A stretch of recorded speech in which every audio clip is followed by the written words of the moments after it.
আজকে যে একটা মানে অপসংস্কৃতি সয়লাভ অথবা তাদের যে নৈতিক আজকে অধপতন হচ্ছে কিসের জন্য? কারণ এই যে খেলাধুলা অথবা তাদের ফিজিক্যালিভাবে খেলাধুলা কি সুযোগ হয় না। এখন খেলাধুলা করে কি কোথায়? মোবাইলে ফ্রি ফায়ার, পাবজি অথবা ফুটবল খেললে কি মোবাইলে খেলা হচ্ছে না? বাংলাদেশ ইসলামী ছাত্র শিবির রানীশঙ্কল উপজেলা কর্তৃক আয়োজিত গগর উপশাখায় একদিনব্যাপী ফুটবল টুর্নামেন্টের আয়োজন করা হয়েছে। এই টুর্নামেন্টে উপস্থিত ছিলেন উপজেলা সভাপতি মোহাম্মদ শামীম আলী ও সেক্রেটারি রকিব হাসান। আরও উপস্থিত ছিলেন উপশাখা সভাপতি ও সেক্রেটারি। আসসালামু আলাইকুম।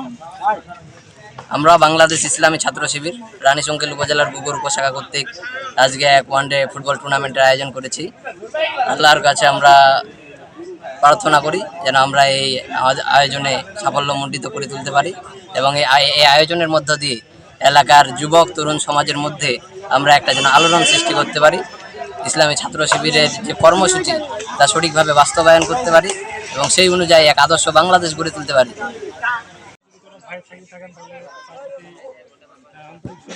যে ভালো থাকে সবাই ভালো বলবে, যে খারাপ থাকে সবাই খারাপ বলবে, যাতে আমরা চলে যাব দুনিয়া ছেড়ে। সেই জন্য দুনিয়াতে যে কিছুদিন আছি, যে কয়দিন আছি, এই কয়দিনে যেন আমরা ভালো কিছু করে যেতে পারি, সেটা যেন মানুষের হৃদয়ে আঁকড়ে যেতে পারি, সেটা যেন আমরা মানুষের হৃদয়ে জায়গা করে নিতে পারি। কিন্তু না, একটা ছেলে ছিল তো মুখে একটা ছেলে ছিল, এমন যেন উদাহরণ দিতে পারে আমরা নিজেদেরকে এমনভাবে তৈরি করবো। এবং আমরা খেলাগুলো যে উদ্দেশ্যে চালু করেছি, যেন আমরা আমাদের সমাজে যে ধরনের অপসংস্কৃতি আছে এগুলো দূর করে আমরা সুস্থ সাংস্কৃতিক বিকাশ ঘটাতে পারি এবং আমরা একটা দিনই পরিবেশ তৈরি করতে পারি খেলার মাঠগুলোতে। আমরা মূলত এইরকম একটা পরিবেশ চাই।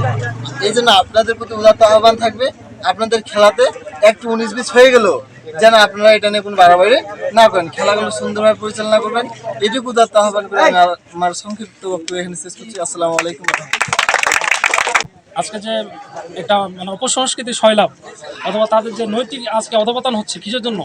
কারণ এই যে খেলাধুলা অথবা তাদের ফিজিক্যালিভাবে খেলাধুলা কি সুযোগ হয় না। এখন খেলাধুলা করে কি কোথায়? মোবাইলে ফ্রি ফায়ার, পাবজি অথবা ফুটবল খেললে কি মোবাইলে খেলা হচ্ছে না?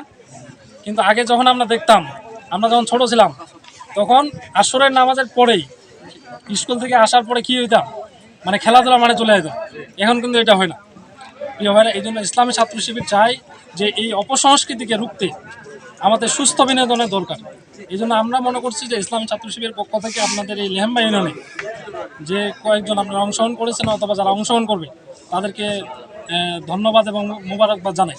আমাদের অনেক সময় কি হয়, মিসবিহেভ একটু হয়ে যায়। খেলার আনন্দ অথবা এটা বিনোদন হবে, কিন্তু খেলার মাঝে যেন কি না হয়, আমাদের মানে বিচার ডেকে না আনে, কাউকে গালি দেওয়া অথবা কাউকে কটু কথা বলা অথবা কাউকে হীনমন্যতা করা, এরকম করা যাবে না। আমাদের সবাই সম্প্রীতি বজায় রেখে আমাদের কী করতে হবে?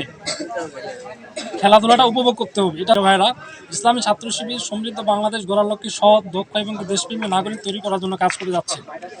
ইসলামী ছাত্র শিবির চাই যে একটি সোনালী সুন্দর সমাজ কি হবে, এই বাংলাদেশে বিনির্মাণ হবে, যেখানে আজকে আমাদের যুবক সমাজের মাঝে আজকে যে চরিত্রের অবনতি, তাদের যে নৈতিক অবনতি, এটাকে রুখতে হলে এই সুস্থ বিনোদনের মাধ্যমে আমাদের কী করতে হবে? এই তরুণ যুবক সমাজকে আগামী বাংলাদেশ বিনির্মাণ করার জন্য অগ্রণী ভূমিকা রাখা লাগবে। বাংলাদেশ ইসলামী ছাত্র শিবির যে ফুটবল ওয়ানডে ফুটবল টুর্নামেন্ট আয়োজন করা হয়েছে তাকে অসংখ্য ধন্যবাদ। লিমন আহমেদ, রানীশঙ্কল, ঠাকুরগাঁও।